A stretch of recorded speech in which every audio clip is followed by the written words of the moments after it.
If you ever want to watch a marriage collapse in real time, just add Wi-Fi, a ring light, and a husband who thinks 10,000 Instagram followers make him the next Tony Robbins. My name is Emily Parker. I'm 37 years old, a commercial real estate broker in Minneapolis, and apparently the biggest fool on earth for not seeing my own train wreck coming from miles away. I didn't know my life would change on a Tuesday night in October. It started with a ring light, then a tripod, then my living room turning into a stage set for a man who no longer saw me as his wife, only as a supporting character in his authentic growth journey. My husband, Ethan Parker, used to be different. 5 years ago, when we met at a coffee shop downtown, he was a marketing coordinator with maybe 200 followers and a nervous laugh. He used to blush when I complimented him.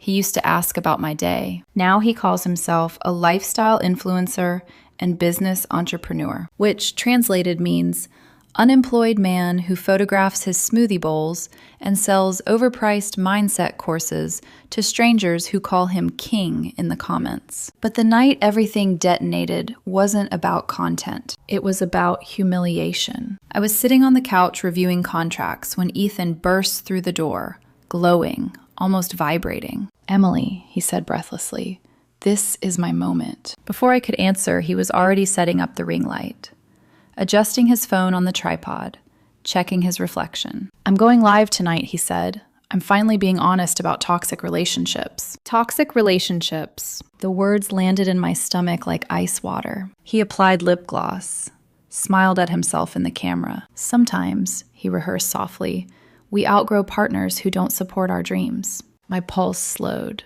Not panic, not anger. Just that strange, cold stillness you feel when you realize someone is about to make a mistake they can't undo. "Ethan," I asked quietly, "what exactly are you planning to say?" He turned to me with that bright, artificial smile he saved for strangers online. "I'm choosing myself," he said. Then he added, almost casually, "and I think it's time for you to move out." Move out of my apartment, of the home I'd been paying for since before he ever moved in. He tapped the screen.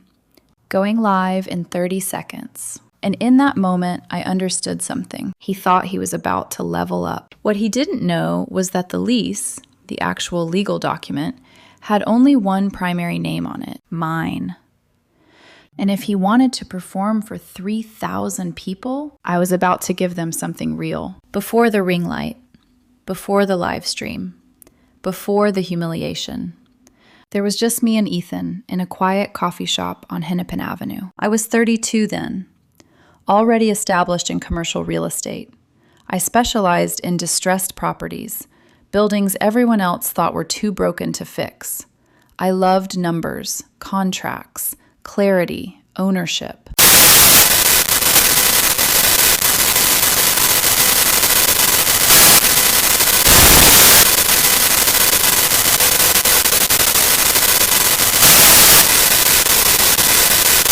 We met because he spilled cold brew on my lease documents. He apologized profusely, bought me a replacement copy at the print shop next door, stayed to talk.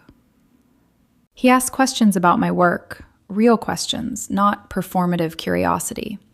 He laughed when I told him most of my job was reading fine print people ignore. "I should marry someone like you," he joked. "I'd never sign a bad contract again." I didn't know how ironic that would become. We dated for 2 years before getting married. He proposed at Lake Harriet. Simple, private, no cameras, no audience, just us. Back then, social media was a hobby for him, a place to post gym selfies and motivational quotes. The change was subtle at first. He started tracking follower growth, studying engagement analytics, watching YouTube videos about personal branding. Then came the first brand collaboration, a protein powder company offering him $300 to post 3 photos. He was ecstatic. "I could really make this something," he told me one night, pacing our apartment. "The influencer economy is exploding." I supported him. I always did. When he said he wanted to reduce his office hours to focus on content, I didn't argue. My income covered our rent comfortably. I owned 3 small retail properties generating steady cash flow. We weren't struggling, but support slowly turned into imbalance. First came the ring light in our bedroom, then the tripod in the kitchen, then our entire downtown apartment became a set. Nothing could be moved without checking lighting angles. Dinners had to cool while he photographed them. Conversations were interrupted by notification sounds. "Hold on," he'd say, raising a finger mid-sentence. "My audience is responding." Our marriage became background noise to his comment section. Still, I told myself it was temporary, until Qley Ramsey re-entered our lives. Qley had gone to college with Ethan. I remembered her vaguely.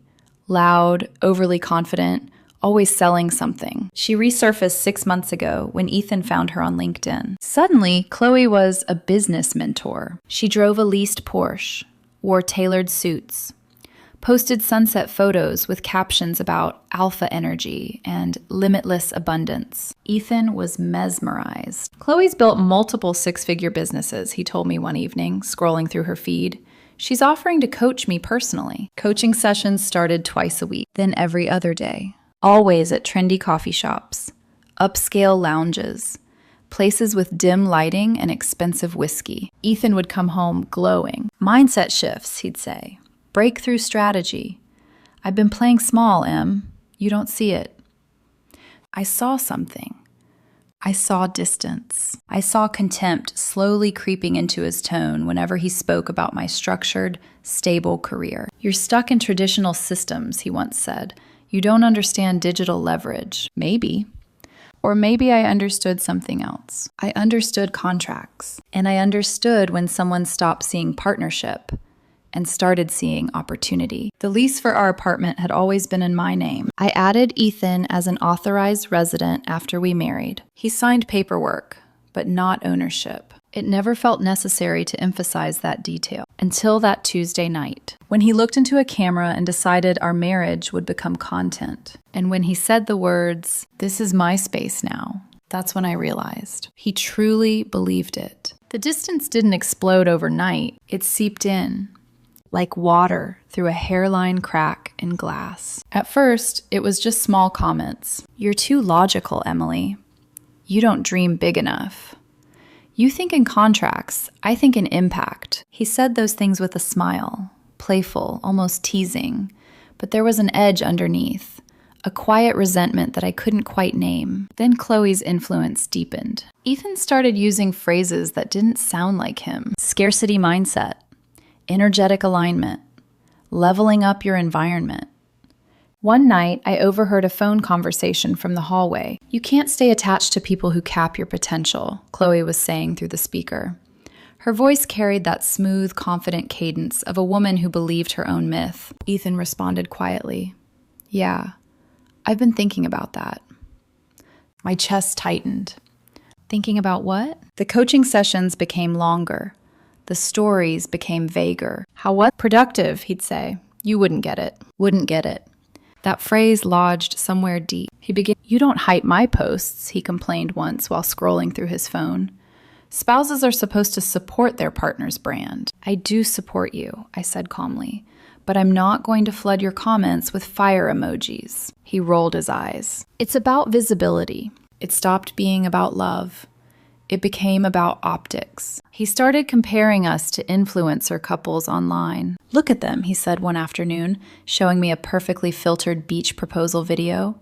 "They build together." "They also stage arguments for engagement," I replied. He didn't laugh. Then came the first real fracture. He posted a video titled, "Signs You're Outgrowing Your Partner." I watched it from my office between meetings. He never said my name, but he described a woman who was financially stable but emotionally rigid, someone who prefers contracts over connection, someone who doesn't understand digital evolution. My phone buzzed with messages from acquaintances.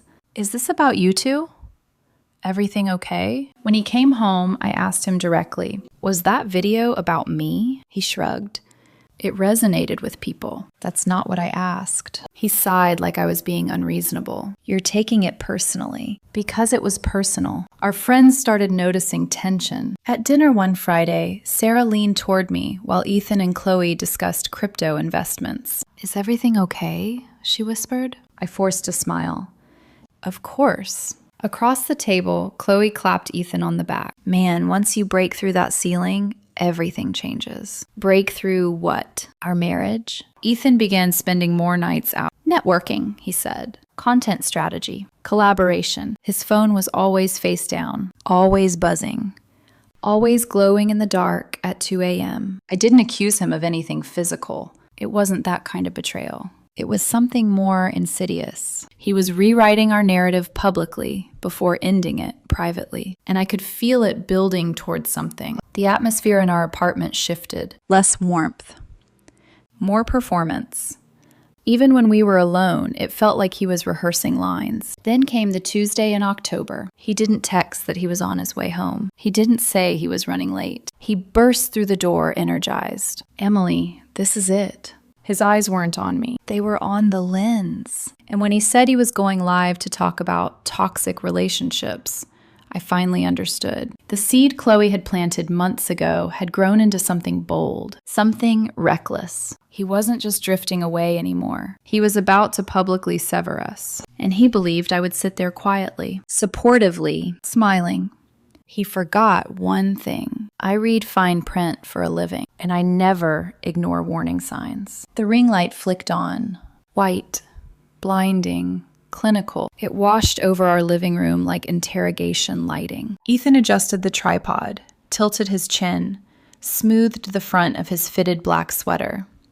His movements were calm, practiced, almost rehearsed. My heart, strangely, was steady. There's a moment before impact, before a car crash, before a fall, where everything slows. Your body knows something irreversible is about to happen. That's what this felt like. "Going live in 10 seconds, he muttered. I closed my laptop gently. Not slammed, not dramatic. The countdown hit 0. His expression transformed instantly. Softer eyes, gentle smile, voice dropping into that warm, intimate tone he reserved for strangers. "Hey, beautiful people," he began.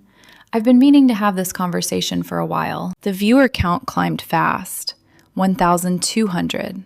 1,800, 2,300. Comments flooded in. King energy. We're ready. "I've been doing a lot of growth work lately," he continued, glancing briefly at himself on the screen to check the angle. "And sometimes growth means realizing you've been staying in situations that don't serve your highest potential." My stomach tightened. He wasn't looking at me. He didn't have to. "You know how sometimes," he went on, "we settle. We accept partners who don't align with our vision, who don't support our evolution." The comments exploded. "Say it. You deserve better. Level up, King." He inhaled, slow and theatrical. "For a long time," he said, "I've been in a relationship that held me back.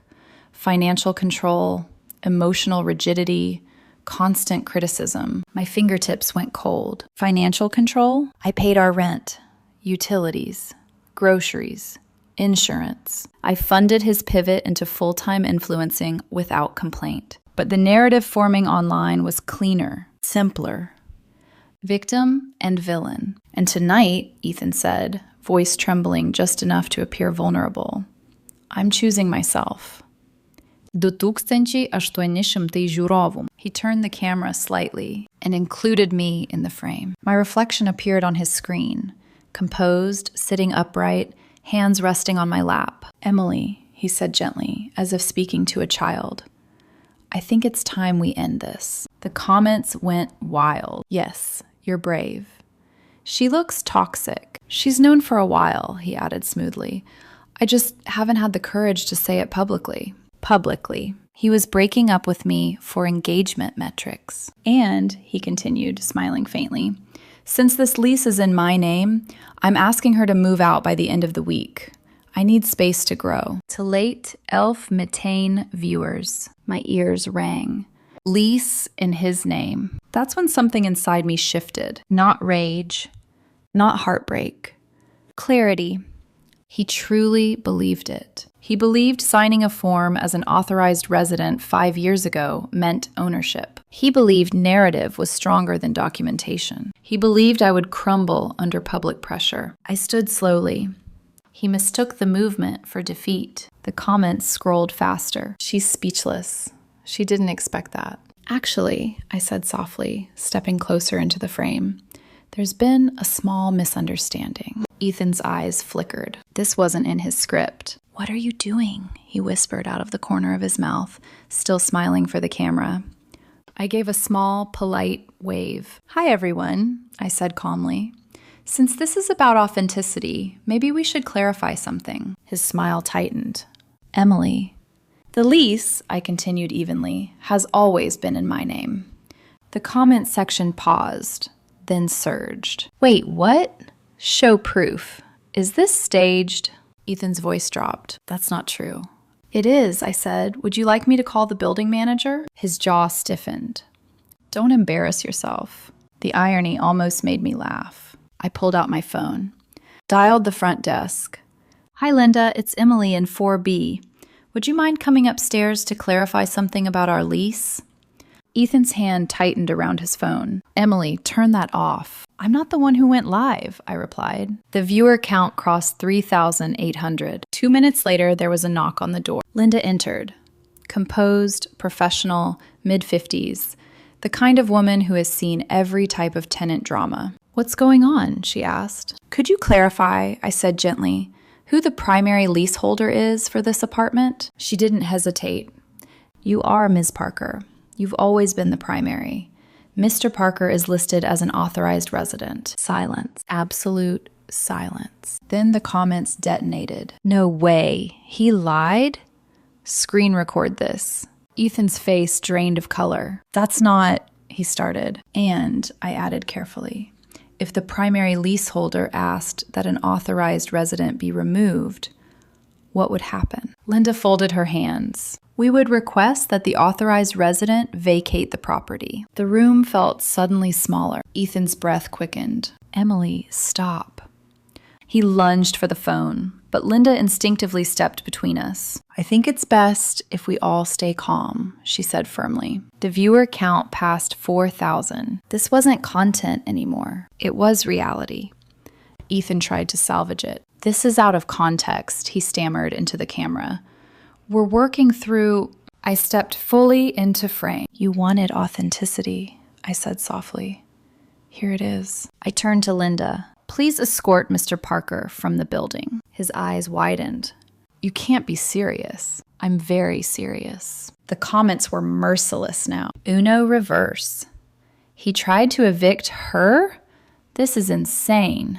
Emily, we can talk about this privately, he pleaded, voice cracking. You chose public. Linda's tone was steady. Sir, please gather essential belongings. His hands trembled as he grabbed a duffel bag. The ring light still burned bright. Still recording. He tried once more. This isn't what it looks like, but it was exactly what it looked like. He had tried to evict me from my own apartment in front of thousands. And in less than 5 minutes, the narrative had flipped. When he left, I walked to the tripod, looked directly into the lens. Thank you all for watching, I said evenly.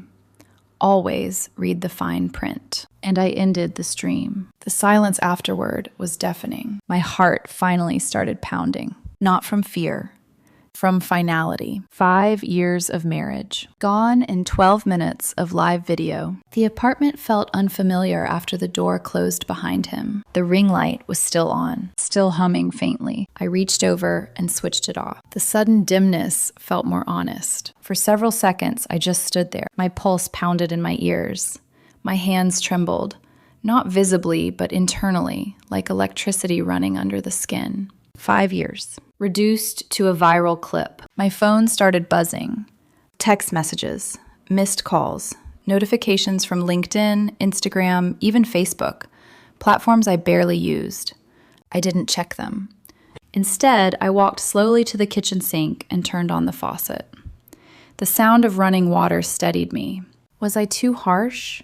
The question slipped in quietly. Should I have unplugged the router instead? stopped the live before it escalated, but then I replayed his words in my mind. Financial control, toxic partner, move out. He didn't hesitate when he said them. He didn't hesitate when thousands of strangers flooded the comments calling me manipulative. He chose spectacle over dignity. I chose documentation. There's a difference. Still, it hurt. Not the eviction, the betrayal.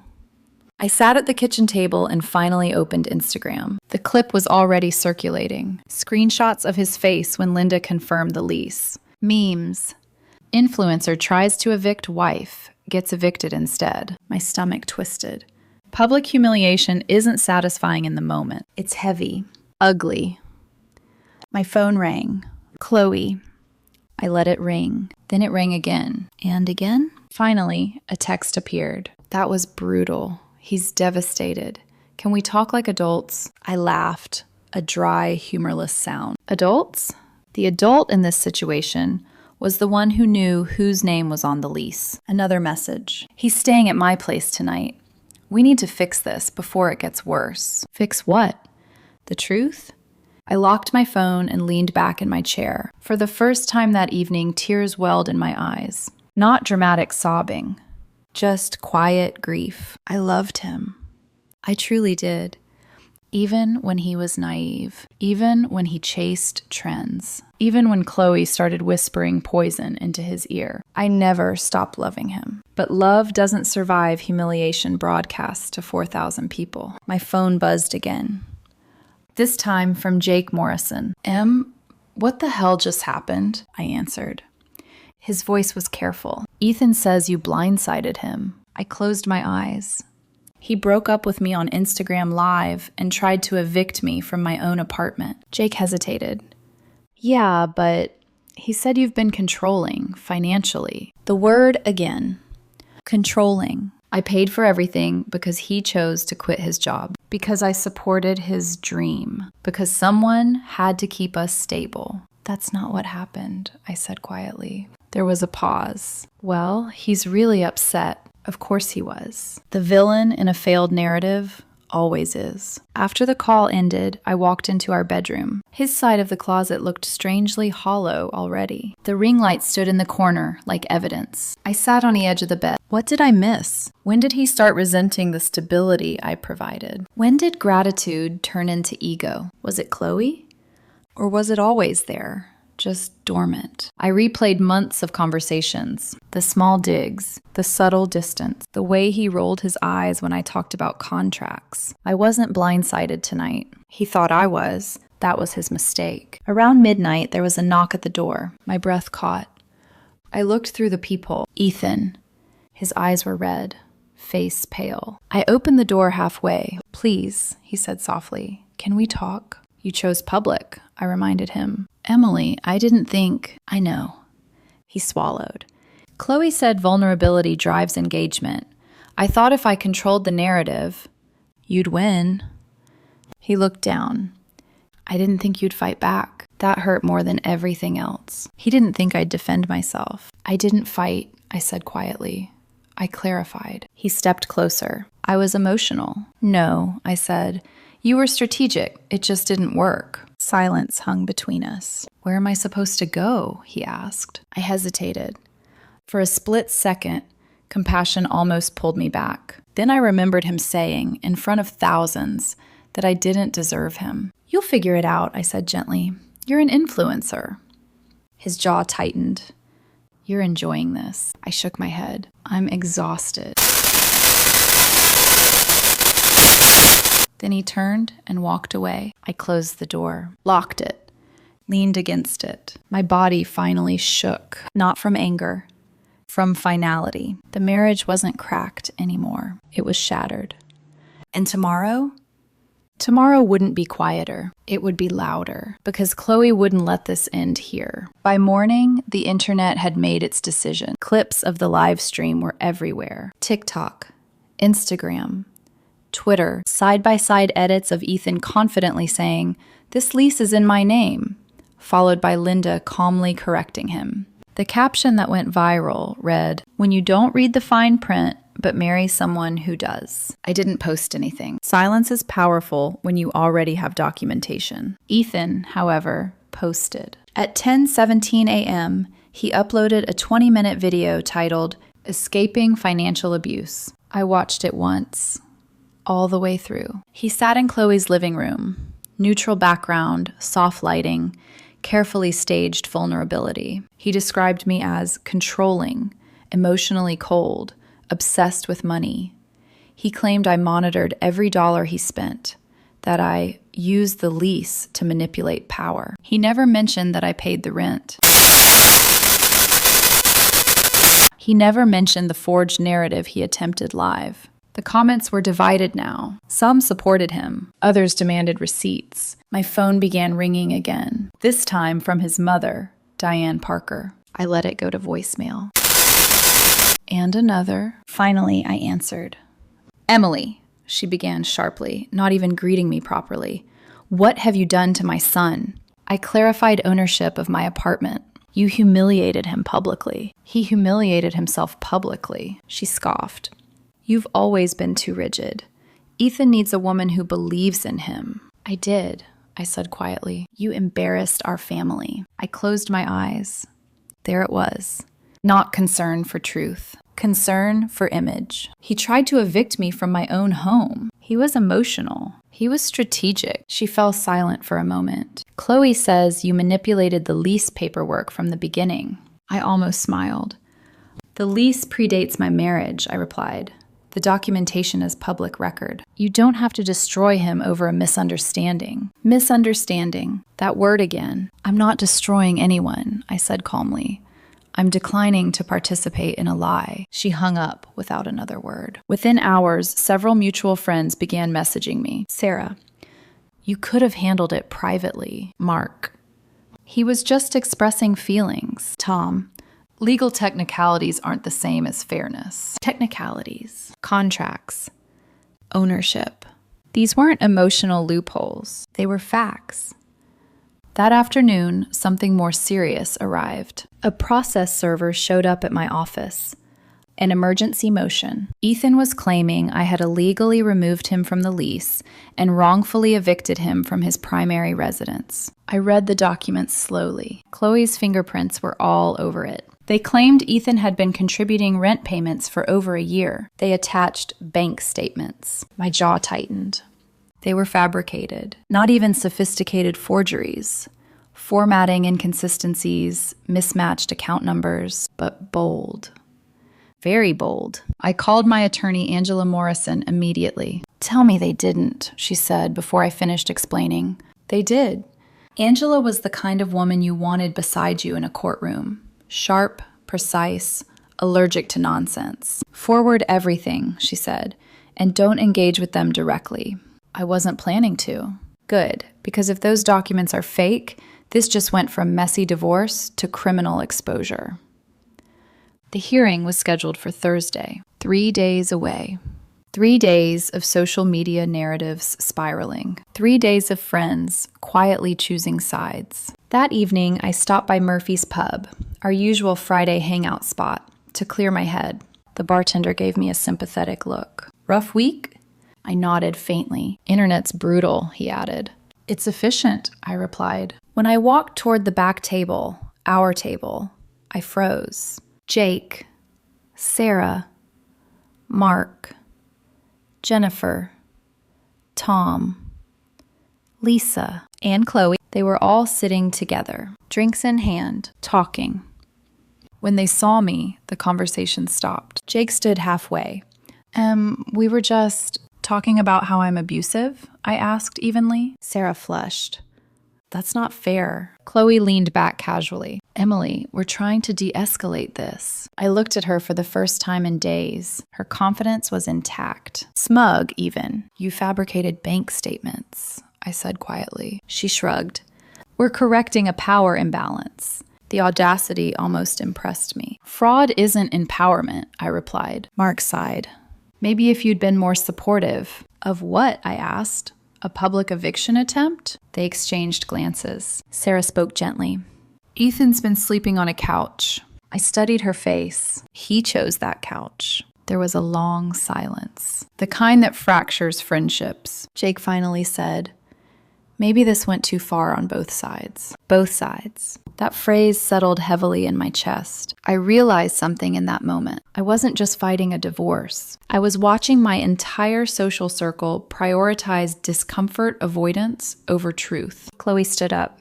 "See you in court," she said softly. There it was. Not reconciliation. War. I left Murphy's without finishing my drink. Thursday would decide more than lease rights. It would decide how far Qley was willing to go, and how far I would follow. Thursday arrived colder than it should have been. Minnesota autumn has a way of stripping things down. Leaves, warmth, illusions. I stood outside the courthouse beside Angela, a folder of 5 years' worth of bank statements tucked under my arm. Clean, organized, chronological. Inside, Ethan sat next to Qley and a young attorney in an expensive navy suit who looked like he'd never actually lost a case before. Ethan wouldn't meet my eyes. For a brief, dangerous second, I saw the man I married.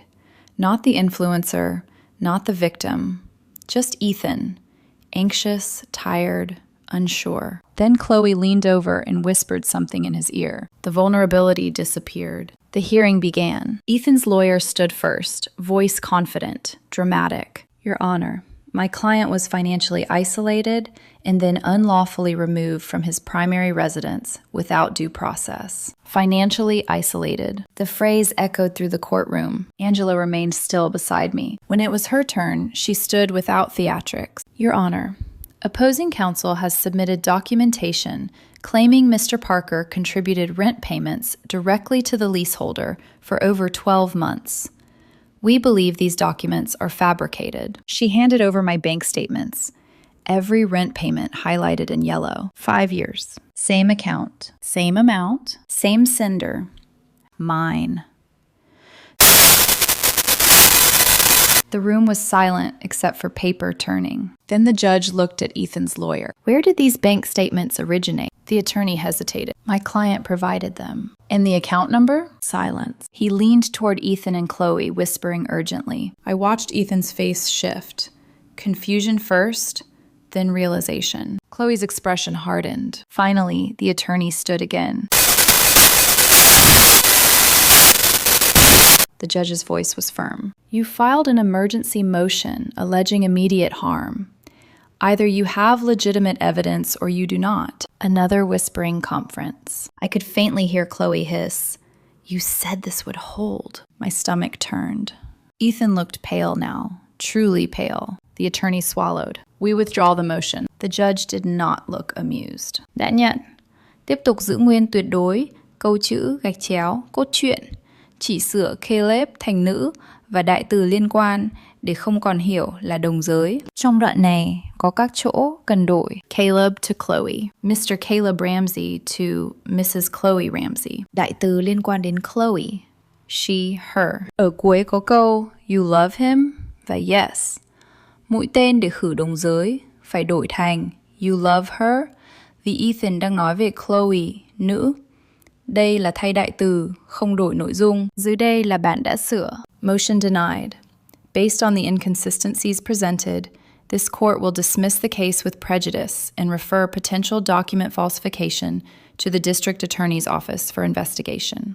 The gavel struck, sharp, final. Ethan's chair scraped loudly against the floor. Qley stood abruptly and walked out before the judge even finished speaking. I didn't feel triumphant. I felt hollow. Outside the courthouse, Ethan caught up to me in the parking lot. "Emily, wait." I turned slowly. His eyes were red, but not from grief, from fear. "I didn't know they were fake," he said quickly. "Qley told me the formatting just needed adjustment.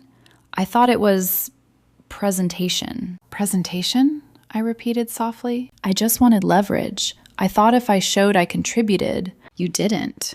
He looked away. "I paid for groceries sometimes. From my card." His mouth opened, closed. Silence. "Qley said it was the only way to balance power. And you believed her." He exhaled shakily. "She said you'd bury me legally." I almost laughed. "I didn't bury you," I said quietly. "You jumped." He ran a hand through his hair. Qley kicked me out this morning. Of course she did. She said the heat's too much. And your mother? I asked. She won't answer. The illusion was cracking everywhere now. Where am I supposed to go? He asked. The same question from 2 nights ago. But it sounded smaller now, less entitled, more frightened. For a brief moment, a dangerous, compassionate moment, I imagined letting him come back, sleeping on the couch, talking privately, ending things quietly. Then I remembered his face, illuminated by ring light, the comments section cheering as he erased me. You chose your narrative, I said gently. Now you live in it. Tears slipped down his face. I loved you. I know. Do you still? The question landed heavier than anything else. I paused. I loved the version of you who didn't need an audience. He flinched. I didn't mean for it to go this far. It always does when you lie. He stepped back slowly, defeated. Not dramatic, just small. As he walked away, I felt something collapse inside me. Not anger, not satisfaction. Just the final acceptance that the man I married no longer existed. The drive home was quiet, no music, no podcasts, just the sound of tires against pavement. Emptier. I walked into the bedroom and sat on the edge of the bed. For the first time since Tuesday, I let myself cry fully. Not for the lease, not for the lawsuit. For the 5 years of partnership that dissolved into ego and public validation. My phone buzzed. A notification from Twitter. #FakeInfluencer was trending locally. Another from LinkedIn. Someone had posted about the courtroom referral. Then a text from Angela. The DA's office will likely pursue fraud charges. Prepare yourself. This isn't over. I set the phone down. The lowest point isn't the humiliation. It's the loneliness afterward. Friends choosing comfort over truth. Family defending ego over facts. A husband who believed a mentor over his wife. I lay back on the bed, staring at the ceiling. For a moment, I wondered if I should have let him win. Stayed quiet. Preserved peace, but peace built on lies rots, and I refused to rot for someone else's brand. That night, I slept alone in my apartment. And for the first time in months, there were no ring lights, no notifications, just silence, the kind that hurts before it heals. The call came 3 weeks later, district attorney's office. I stepped out of a property inspection to take it. Miss Parker, the woman on the line said, voice measured and official. We've completed our preliminary review. Based on the documentation submitted in court, we are moving forward with formal charges against Ms. Qley Ramsey for fraud and conspiracy to submit falsified financial records. For a second, I didn't respond. The wind moved across the parking lot, cold and sharp. And Ethan? I asked quietly. He appears to have signed documents without verifying their authenticity. We're still evaluating his level of intent. Intent. That word mattered. Thank you, I said. When I ended the call, something shifted inside me. Not revenge, not satisfaction. Clarity. For weeks, I had been reacting, defending, documenting, responding. Now I understood something deeper. Qley hadn't just influenced Ethan. Targeted his insecurity, targeted his hunger for validation, and Ethan let her. That distinction mattered. Later that afternoon, I received an unexpected message from Sean Murphy, the owner of Murphy's Pub. Heard about your situation. If you ever need a place to decompress, first drink's on me. I almost smiled. That Friday, I went. The pub was quieter than usual. When I walked in, conversations softened. Not hostile, just curious. Sean leaned over the bar. Courtroom clips making rounds, he said. You handled yourself well. I handled paperwork, I replied. He laughed. You thinking about suing? The question lingered. I had already won the legal battle over the lease, but Qley's involvement had cost me more than housing stress. She destabilized my marriage, encouraged fraud, pushed narrative manipulation. I stirred my drink slowly. Possibly. That night, I didn't feel broken. I felt resolved. On Monday morning, I met Angela in her office. I want to file a civil suit against Qley Ramsey, I said calmly. For?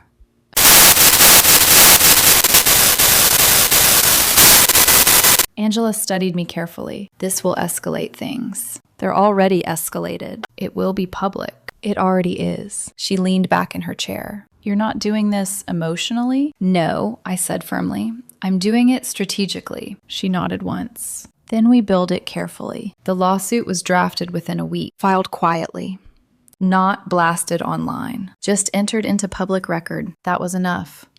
Within days, Qley's remaining coaching clients began asking questions. Screenshots circulated. Search results shifted. When you typed her name into Google, the first suggestion became Qley Ramsey fraud case. I didn't need to post anything. Documentation speaks louder than content. 2 days later, Ethan called. His voice was smaller than I'd ever heard it. Emily, please. What do you want? Drop the lawsuit against Qley. I inhaled slowly. Why? She can't afford a lawyer. Her accounts are frozen. That's unfortunate. She's going to lose everything. I paused.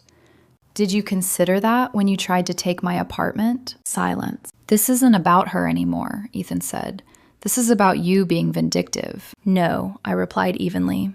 This is about consequences. He exhaled shakily. I'll sign any divorce terms you want. I won't contest anything. Just please, stop. There it was. The turning point. He wasn't defending Qley anymore. He was negotiating survival. You love her? I asked quietly. A long pause. Yes. The honesty hit harder than anything else. Not because it shocked me. Because it confirmed it. Then stand by her, I said gently, and I ended the call. That evening, I stood in my apartment alone, sunlight stretching across the hardwood floor. For months, I had tried to preserve something already eroding. Now, I felt anchored. Not cruel, not triumphant, just clear. The marriage was over. The illusion of friendship was over, and I was no longer defending myself. I was setting terms. That was the difference. And from that point forward, everything that happened wasn't reaction. It was alignment. By noon, Qley's name was trending locally. Not as a business mentor, not as a success coach, but as a defendant. The official charge sheet circulated online.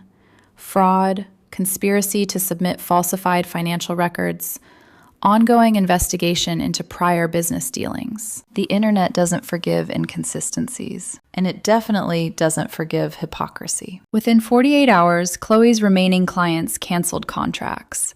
Her mastermind group shut down.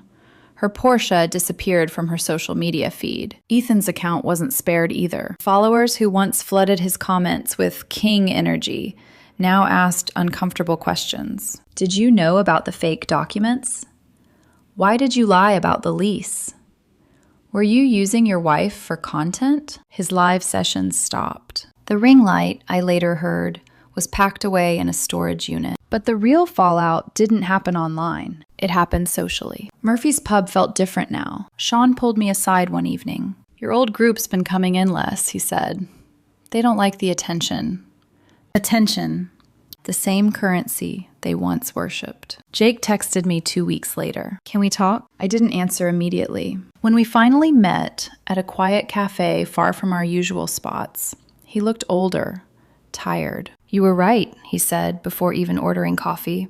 About what? About Qley, about the documents, about everything. I didn't respond. He rubbed his hands together. Sarah and I have been arguing non-stop.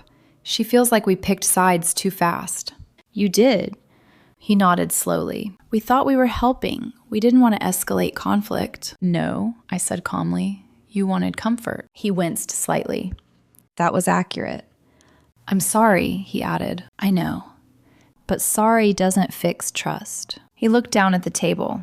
We lost our whole friend group over this. I thought about that for a moment. I didn't make that choice, I said. You did. Across town, Ethan was living in a small studio apartment in Bloomington, working part-time for a local marketing firm, quiet work behind the scenes, no audience. His social media had dropped to under 7,000 followers. Qley's court date was scheduled for early spring. Rumor had it her landlord had already filed eviction paperwork. The narrative they tried to build collapsed under its own weight. But here's the part no one talks about. Winning doesn't feel like fireworks.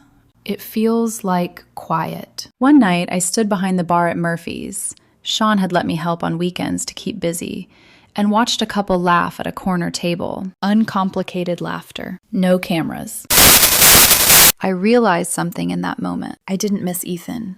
I missed the version of him before performance replaced presence. That version was gone. A week later, Ethan called again. I just wanted to say, he said carefully, I signed the divorce papers. I saw. There was a pause. You didn't ask for much. I didn't need to. He exhaled. Qley's looking at real time. I know. I shouldn't have trusted her over you. The admission came late, but it came. I warned you, I said softly. I know. Silence stretched. Are you happy? He asked. The question surprised me. I considered it carefully. Not happy, I answered honestly. Stable. There was a difference. He nodded faintly, even though he knew I couldn't see it. I'm sorry, he said one last time. I know, I repeated. And this time, it wasn't bitter. It was just factual. After we hung up, I walked onto my balcony. The city lights shimmered against the Mississippi River. 5 years of marriage. 3 months of chaos. Countless friendships dissolved. But the truth remains simple. I didn't destroy anyone. I stopped protecting them from the consequences of their own actions. And sometimes that's enough to unravel an entire ecosystem built on ego. If you'd told me 6 months ago that my marriage would end in a viral live stream, I would have laughed. Not because it was impossible, because I thought we were stronger than performance. I was wrong. Performance is seductive, valid, and ego is louder than loyalty when you let it be. But here's what I learned. Document silence and love without respect is just slow erosion. I didn't scream. I didn't sabotage. I didn't lie. I clarified. I held my ground. Đã kiểm tra đoạn cuối theo đúng tiêu chí bạn đặt ra. Chỉ cần loại khả năng quan hệ đồng giới bằng cách đổi tên _ đại từ liên quan Qley, giữ nguyên toàn bộ câu chữ, nội dung, cấu trúc, không cắt, không viết lại, không thêm thắt. Đoạn bạn vừa gửi không còn chứa tên Qley hay đại từ giới tính liên quan đến nhân vật đó, nên không cần chỉnh sửa gì thêm. Nội dung đã phù hợp, không phát sinh quan hệ đồng giới, không có mâu thuẫn logic giới tính. Dưới đây, and when everything collapsed, I didn't chase debris. I let it fall. Today, my apartment is quiet. No ring lights, no staged vulnerability. Just me, my work, and the steady rhythm of a life built on contracts I actually read. People sometimes ask if I regret going public. I didn't go public. He did. I simply refused to disappear inside his narrative. And that's the lesson. If someone tries to rewrite your reality for applause, don't compete. Present facts. Let truth do the heavy lifting. Because some people learn through conversation, and some only learn through consequence. I chose consequence, and I can live with that.